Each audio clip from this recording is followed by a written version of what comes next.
Welcome back to Mathematic 59 YouTube channel. Let me explain this problem real quick. So this is from WebAssign from the Stewart Calculus text.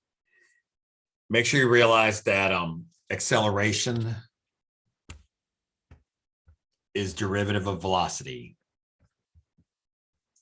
And acceleration is also the second derivative of position.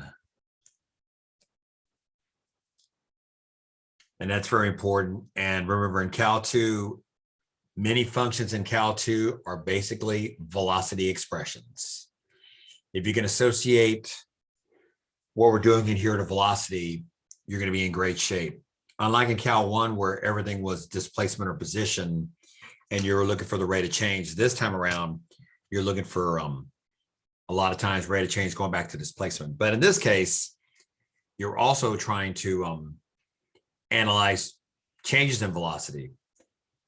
Now, in this particular case, because it's constant acceleration, the acceleration will be a constant, and velocity, therefore, would be a linear function in the form mx plus b, or in this case, I'm going to use k times t plus c.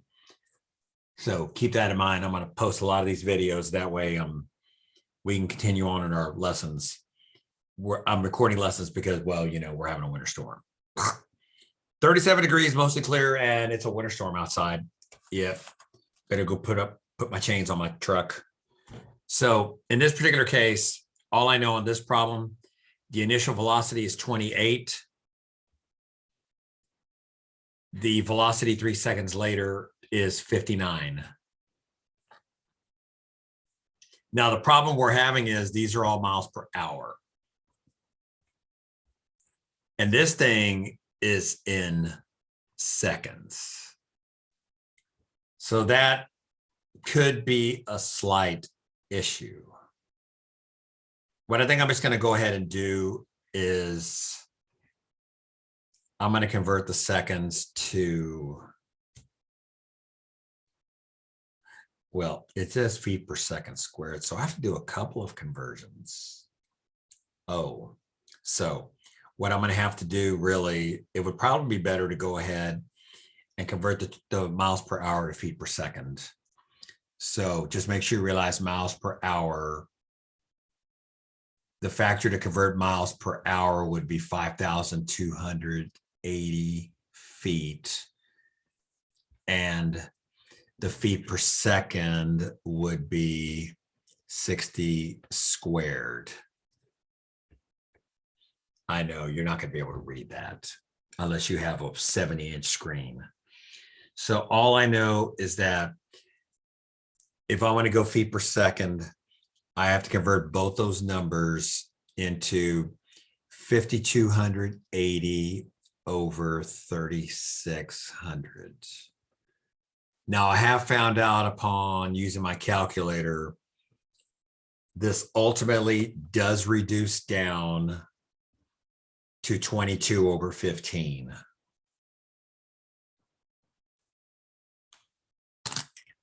It sounds like, yeah.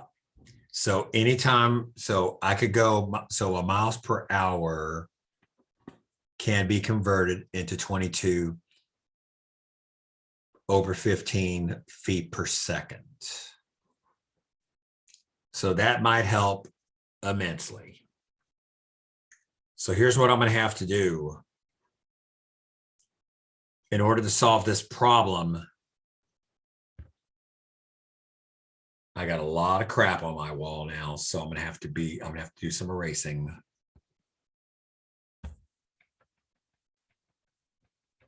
All I know is that the difference, the situation involves a 31 times 22 over 15 feet per second. And then I'm going to divide that by 3 seconds. See, the top is going to represent change in velocity, which is actually change in y. The 3 seconds represents change in x. So basically, I'm just using the slope formula. I'm not even, I mean, there's barely any calculus on this. In fact, what I did was I did a conversion, which frankly, I'm going to teach to my college algebra co-recs next week. And so this is just going to end up being 31 times 22 divided by 45. I'm going to put that in the calculator. I'm going to pray this is right. So, 31 times 22 over 15. That's what I said, right? Okay, so 31 times 22 divided by 45. I'm going to see if 15.16 feet per second squared works.